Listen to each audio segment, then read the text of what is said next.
ನಮಸ್ಕಾರ ವೀಕ್ಷಕರೇ, ರಂಗಭೂಮಿ ನ್ಯೂಸ್ ಕರ್ನಾಟಕಕ್ಕೆ ಸ್ವಾಗತ. ನಾನು ಋಷಿಕಾ ನಾಗ್. ರಾಯಚೂರು ಜಿಲ್ಲಾ ಉತ್ಸವದ 3 ದಿನದ ಕೊನೆಯ ದಿನ ಕಾರ್ಯಕ್ರಮದಲ್ಲಿ ಅಭಿಮನ್ಯು ಕಾಳಗ ಬಯಲಾಟ ಪ್ರದರ್ಶನ ಮಾಡಲಾಯಿತು. ಸ್ತ್ರೀ ಶೋಷಣೆ, ಬಾಲ್ಯ ವಿವಾಹ, ಮೊಬೈಲ್ ಬಳಕೆಯಂತಹ ಜನಜಾಗೃತಿ ತಿಳುವಳಿಕೆಗಳನ್ನ ನೆರೆದಿದ್ದ ಜನರಿಗೆ ತಿಳಿಸಿದ್ದಾರೆ.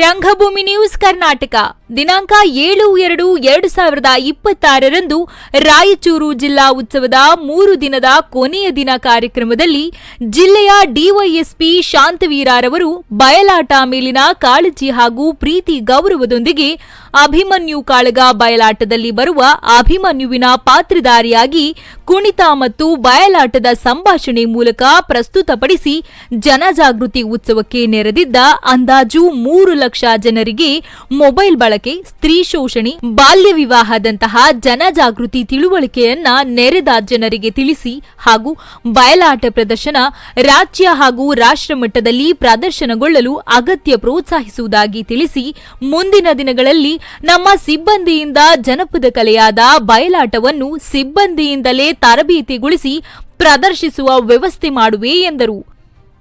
ಬಳ್ಳಾರಿಯಿಂದ ವಾದ್ಯವೃಂದ ತಂಡದವರಾದ ಎಚ್ ತಿಪ್ಪೇಸ್ವಾಮಿ, ಹಾರ್ಮೋನಿಯಂ ಮದ್ದಲೆ ಭೀಮೇಶ ಸಿರಿಗೇರಿ, ವರ್ಣಾಲಂಕಾರ ಹಾಲೇಶಪ್ಪ ಯಮ್ಮಿಗನೂರು, ಮುಮ್ಮೇಳ ಸುರೇಶ್ ಆಚಾರ್ ವಿರುಪಾಪುರ ಇವರು ಭಾಗವಹಿಸಿದ್ದರು. ಕಲಾವಿದರಿಗೆ ಅಪ್ಪುಗೆಯ ಗೌರವದೊಂದಿಗೆ ಸತ್ಕರಿಸಿ ಕಳುಹಿಸಿಕೊಟ್ಟರು ಎಂದು ವಿಶ್ವನಾಥ್ ಸಾಹುಕಾರ ತಿಳಿಸಿದರು.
ಆ ಸಂದರ್ಭದಲ್ಲಿ 3 ಮಾತಾಡ್ತಾರೆ, 3 ಮಾತಾಡ್ತಾರೆ, ಯಾರು ಎಷ್ಟು ಮಾತಾಡ್ತಾರೆ, 4 ದಿನ ಬೆಳೆದಿದೆ.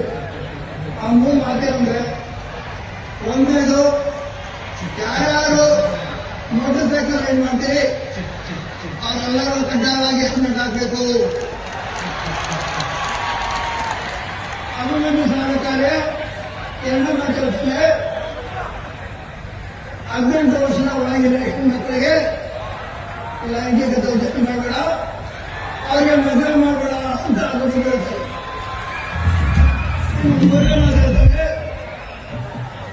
ದಯವಿಟ್ಟು ಯಾರಾದ್ರೂ ಫೋನ್ ಮಾಡಿ OTP ಏನು ಅಂತ ಕೇಳಿದ್ರೆ ಯಾರಿಗೂ ಹೇಳ್ಬಿಟ್ಟು ಅಂತ ಹೇಳ್ತಾರೆ.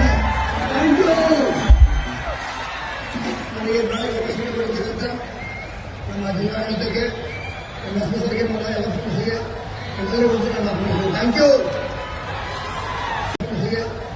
ರಂಗಭೂಮಿ ನ್ಯೂಸ್ ಕರ್ನಾಟಕ ಸಂಪಾದಕರು 9481941999. ಇದಾಗಿತ್ತು ಈ ಕ್ಷಣದ ರಂಗಭೂಮಿ ನ್ಯೂಸ್ ಕರ್ನಾಟಕ. ನಮಸ್ಕಾರ.